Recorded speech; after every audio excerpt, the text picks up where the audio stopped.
राम राम जी सबको। आपका दिन मंगलमय हो। मैं ईश्वर से कामना करती हूँ आप हमेशा खुश और स्वस्थ रहें। तो आज हम बात करेंगे पीसीओडी के बारे में। जैसे कि आप सभी परिचित हैं, ओवरीज में सिस्ट होना, तो उस प्रॉब्लम को पीसीओडी बोलते हैं। तो इसका होने का मुख्य कारण क्या है, इसमें हमें क्या परहेज करना चाहिए और इसका क्या उपचार है। तो यदि कारण की बात करें तो इसमें बहुत ही छोटे छोटे कारणों के कारण ये होती है, लेकिन हम उनसे परिचित नहीं हैं भी ये इतनी छोटी चीज़ इतना बड़ा नुकसान कर सकती है।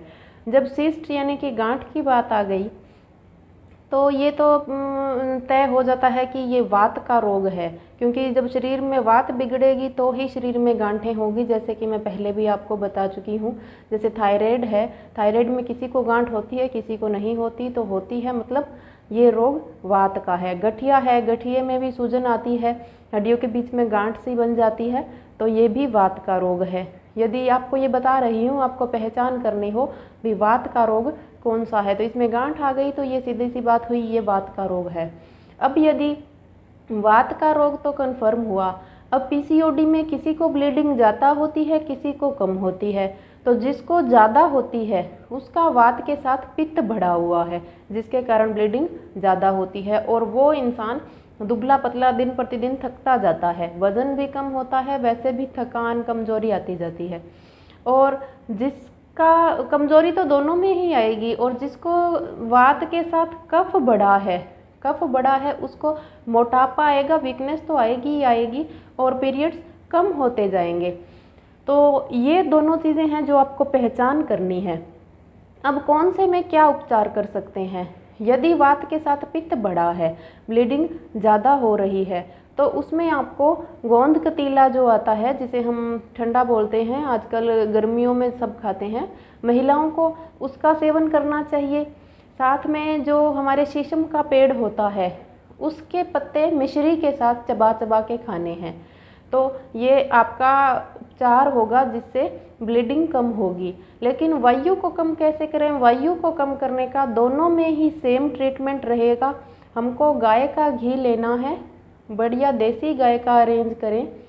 उसको कितना लेना है, 10 ग्राम घी हमें सुबह खाली पेट गर्म पानी में सिप सिप करके पीना है। पीना कब है, जब मेंसेस का दर्द स्टार्ट हो। किसी को 4 दिन पहले भी हो जाता है, किसी को बिल्कुल भी नहीं होता। तो जब तो आपको जिस दिन पीरियड स्टार्ट हो उस दिन से पानी पीना है घी वाला। और यदि किसी को पहले दिक्कत स्टार्ट हो जाए, इसमें क्या होता है, कई महिलाओं की ये समस्या रहती है कि पहले छाती में दर्द होने लगता है, खिंचाव होने लगता है, और पैरों में दर्द, बेचैनी सी होना, जी मिचलाना, 2-3 दिन पहले ये समस्या शुरू हो जाती है। तो उस समय ये आप लेंगे, आपको बहुत पहले दिन से ही 100% आराम मिलेगा। अब घी क्यों लेना है, वात के रोगों में शरीर में खुश्की आती है और हवा को बिठाने के लिए चिकनाई की ज़रूरत पड़ती है, तो जिससे घी हमारे वात को कंट्रोल और नॉर्मल करने में मदद करता है, जिससे सिस्ट जो है ओवरियन वो बिल्कुल ठीक हो जाती है।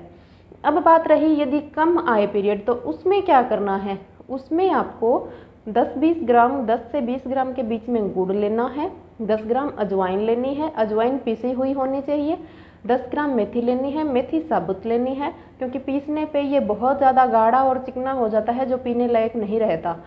मेथी साबुत लेनी है, सौंफ लेनी है 10 ग्राम, वो पीसी हुई लेनी है।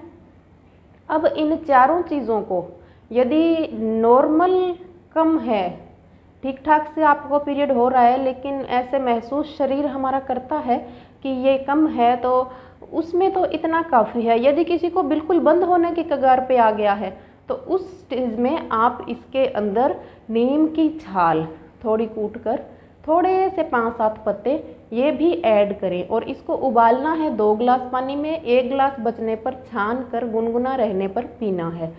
और पीरियड्स के अंदर आप यदि जो पुरानी दादी नानी हमारी हलवा बनाती थी गुड़ का, घी का, उसमें थोड़ी सी यदि आपको अजवाइन सौंफ अच्छी लगे तो आप डालें, नहीं गुड़ का जो हलवा होता है आटे वाला, घी वाला, वो आप खाएं तो बहुत ही इसमें अपन कह सकते हैं ये रामबाण उपाय है, बहुत मदद करेगा यूट्रस को सही करने में। और या हम दलिया बना सकते हैं मीठा गुड़ का, घी डाल के वो खाएं।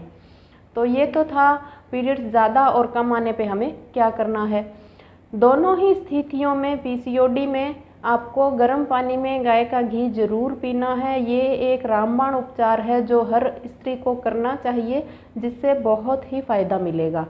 अब ये जो रोग है पीसीओडी का, ये 12-13 में जब पीरियड स्टार्ट होते हैं, कई बार तो जब से ही देखा जाता है किसी को तब से ही स्टार्ट हो जाता है, और कई बार 30-35 के बाद 40 के बाद भी ये समस्या देखी जाती है। और आजकल जो है 45 में तो पीरियड्स बंद हो जाते हैं, जो कि महिलाओं में आगे जाके गठिए की बीमारी और को बहुत से रोग पैदा करती है। तो ये टाइम सही नहीं है इनका बंद होने का। ये जल्दी क्यों बंद होने लग गए, यदि इसकी बात हम करें तो आप सभी प्रैक्टिकल करके देख सकते हैं। मेरा ये प्रैक्टिकल किया हुआ है। जब आप चीनी और फ्रिज की चीज़ लगातार 3 महीने तक सेवन ना करें, 3 महीने एक बार करके देखें, आपकी बॉडी आपको खुद सिग्नल देगी। यदि रिजल्ट ना हो तो आप कमेंट करना, 100% इसका रिजल्ट है। फ्रिज की चीज़ें, चीनी, बाहर का तला हुआ, कोल्ड ड्रिंक, चाय कॉफ़ी, ये चीज़ आप 3 महीने के लिए बंद कर दीजिए। यदि कोई चाय के बगैर बिल्कुल ही नहीं रह पा रहा है तो ये ना करे कि वो कुछ भी बंद नहीं कर रहा, अभी चाय ही नहीं छोड़ी जा रही तो मैं और चीज़ें क्यों बंद करूं। चाय आप बिल्कुल धीरे धीरे करके कम करें, लेकिन जो चाय है गुड़ की पीनी स्टार्ट करें। यदि आप नहीं पी पा रहे हैं, सिट्टा मिश्री डालें, चीनी का बिल्कुल त्याग कर दें, फ्रिज की चीज़ों का बिल्कुल त्याग कर दें। 3 महीने कोई ज़्यादा लंबा पीरियड टाइम नहीं है। तली हुई चीज़ें, कोल्ड ड्रिंक वगैरह, कॉफ़ी, बाहर का खाना आप बंद कर दें। सादा घर का खाना खाएं, उसमें कोई परहेज नहीं है, कोई भी सब्ज़ी बंद नहीं है, कोई फल बंद नहीं है, सब कुछ आप आराम से खा सकते हैं। तो आप देखेंगे बॉडी में हल्कापन। उसके बाद आपको प्रैक्टिकल करने के लिए मैं कह सकती हूँ, उसके बाद 1 महीने आप जैसे पहले नॉर्मल फ्रिज की चीज़ें और चीनी खा रहे थे, यदि आप डेली 1 चम्मच चीनी भी दूध में या किसी चीज़ में आप मिला के ले रहे हैं, बाद में अगर अगले महीने आप लेंगे तो आप खुद देखेंगे आपके पैरों में दर्द, गांठें, शरीर में तकलीफ आपको बता देगी आपने क्या गलत चीज़ का सेवन किया है। करके देखना। फ्रिज की चीज़ें इसमें बिल्कुल बंद करनी है। अगर आप हर महीने हर दिन बंद नहीं रख सकते तो मेरी आपसे विनती है, प्लीज़ पीरियड्स में 5 दिन आप फ्रिज की चीज़ों का सेवन ना करें। एसी का हो सके तो ना करें, यदि कर रहे हैं तो अपने शरीर को ढक कर रखें। और दूसरी बात, आप जब पीरियड्स हो तो पनीर और दही का सेवन ना करें। उस समय ये भारी होता है, पचने में और यूट्रस को क्लीन होने में ये बाधा उत्पन्न करता है, तो हमें इनका बचाव करना है। तो ये था पीसीओडी। अब पीसीओडी पे एक वीडियो पे पूरी बात मैं नहीं कर सकती, इसके लिए 2-3 वीडियो बनेंगे, क्योंकि टाइम का ध्यान रखना पड़ता है। और लगभग आपको बता दिया आपको क्या परहेज़ करना है, क्यों होता है। और इसमें एक मैं आपको क्लियर कर दूं, अकेला दवाइयों और परहेज से उपचार नहीं होगा। 80% तक आप मान लो हो जाएगा, लेकिन कंप्लीट आपको उपचार चाहिए तो आपको योगा ज़रूर ही करना पड़ेगा। बटरफ्लाई व्यायाम आप दिन में 3 बार करें, उसमें खाने का कोई खास परहेज नहीं, खाना खाते ही ना करें, 1 घंटे बाद 1.5 घंटे बाद आप कर सकते हैं। सुबह खाली पेट आपको टाइम नहीं है, क्योंकि महिलाओं का रोग है, गृहिणी होती है, किसी को ऑफिस भेजना होता है, किसी को स्कूल भेजना होता है, कोई खेत का काम करता है। तो आप करें क्या, सुबह की यदि आप चाय छोड़ दें तो बहुत अच्छा, नहीं आप सुबह का चाय पानी जो ले रहे हैं लें। 10-11 बजे जब आपका काम निपट जाए तो खाना खाने से पहले आप एक बार ज़रूर 15 मिनट कपालभाति, 15 मिनट अनुलोम विलोम जरूर ही करें। उसके 10-15 मिनट बाद आप पानी पी के टहलें, फिर खाना खाएं। योगा करते ही खाना ना खाएं, उससे वजन बढ़ना स्टार्ट हो जाता है। तो 10-15 मिनट का गैप दें। ऐसे ही आप शाम को अपना सारा काम निपटाने के बाद खाना खाने से पहले आप आधा घंटा जरूर शरीर को टाइम दें, फिर 15 मिनट पानी पी के टहलें, फिर भोजन करें। क्योंकि मैं सब गृहिणियों की बात समझ सकती हूँ, किसी को बोलती हैं समय नहीं होता, तो काम यदि आपको टाइम पे घर का परिवार के लिए करना है तो खाना खाना तो आपके हाथ में है। आधे घंटे में कोई आगे पीछे लेट नहीं होता। तो अपने खाने का आप जो टाइम है, किसी को डिले करने का मैं नहीं बोल रही, उपवास करने का नहीं बोल रही, केवल आधा घंटा मांग रही हूँ। 15 मिनट अनुलोम विलोम, 15 मिनट कपालभाति करें, उसके बाद 15 मिनट टहलें, पानी पी के फिर भोजन करें। तो इससे आप देखेंगे 1 महीने के अंदर ही आपको पूरा रिजल्ट मिलेगा। उम्मीद करती हूँ आपको जानकारी पसंद आई होगी। शेयर और सब्सक्राइब करना ना भूलें। Thank you.